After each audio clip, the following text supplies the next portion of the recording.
लीजिए आज एक गर्मा गर्म मज़ेदार कटलेट की रेसिपी। कुलित के कटलेट। कुलित, कुल्थी, हॉर्स ग्राम एक ऐसी दाल है जो हमारे देश में आयुर्वेदा में बहुत ही गुणकारी मानी जाती है। तो हमने कुलित यानी हॉर्स ग्राम को भिगोया, उसको अंकुरित करने के लिए छोड़ दिया। अब कुलित के फ़ायदे इतने ज़्यादा हैं कि अगर आप उसको समझ लेंगे तो सोचेंगे हम इसका इस्तेमाल क्यों ना ज़्यादा करें।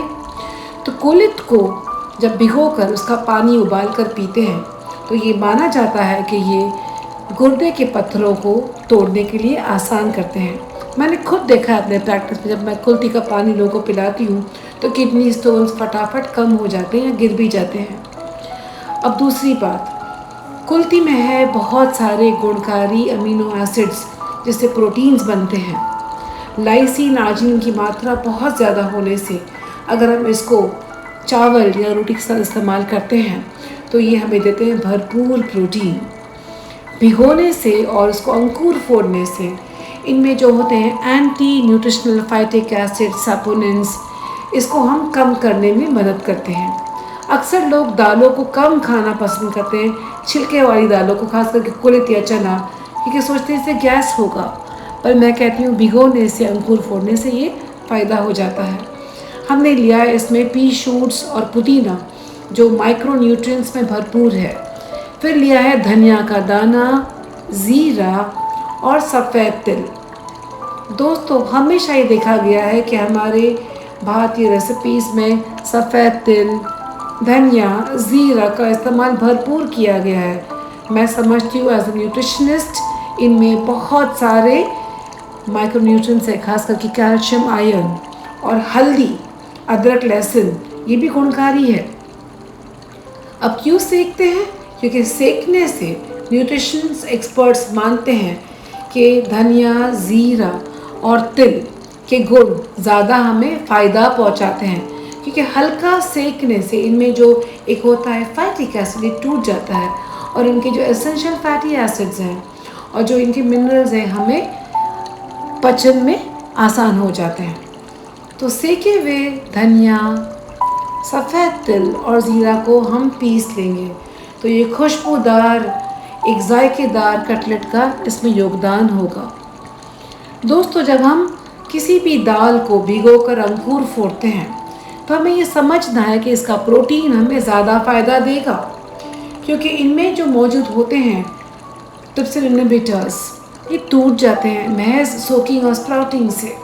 फिर पीसने से और उसको पकाने से इसका जो पोषण है, इसका जो पौष्टिक प्रोटीन है, हमें ज़्यादा लाभदायक होगा। कुलित या हॉर्स ग्राम और तिल में है गुणकारी फैटी एसिड्स जैसे कि लिनोलेइक और अल्फा लिनोलेनिक, जो हमें हार्ट डिजीज़ और कैंसर से बचाते हैं। जिन लोगों को होते हैं अल्जाइमर्स या भूलने की प्रॉब्लम होती है, इन लोगों के लिए भी कुलित का बहुत फ़ायदा देखा गया है। गायनिकोलॉजिस्ट भी मानते हैं कि कुलित के इस्तेमाल से जिनको बहुत ज़्यादा वाइट डिस्चार्ज होता है या हेवी ब्लीडिंग होती है, उनके लिए भी ये फ़ायदेमंद है।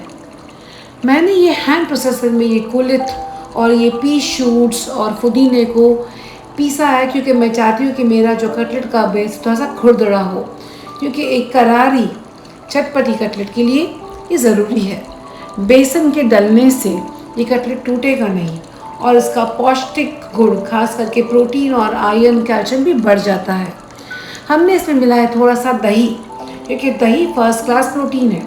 तो फर्स्ट क्लास प्रोटीन के युक्त दही को चना और हॉर्स ग्राम और तिल और पी शूट्स, पुदीने से मिलाने से ये बन जाता है कंप्लीट प्रोटीन, बैलेंस न्यूट्रिशन। तो फ्रेंड्स, मैं समझती हूँ कि अगर हम नॉन स्टिक के पैन में बहुत ही कम तेल में इन कटलेट्स को धीमी आंच पर गोल्डन ब्राउन सेक लेते हैं और उसको गर्मा गर्म परोसते हैं एज एन इवनिंग स्नैक या एज अ स्टार्टर, तो बड़े छोटे सब के लिए ये प्रोटीन की मात्रा का गुण बढ़ाएगा। ये 2 सालों में बहुत लोगों ने फिक्र जताई है कि हमारे प्रोटीन लॉसेस हुए हैं, मसल लॉसेस हुए हैं, स्टैमिना कम हुआ है। तो ऐसी रेसिपीज़ को रोज़मर्रा की ज़िंदगी में यूज़ करिए और अपने दोस्तों को भी हमारे बारे में बताइए। Stay happy, stay healthy.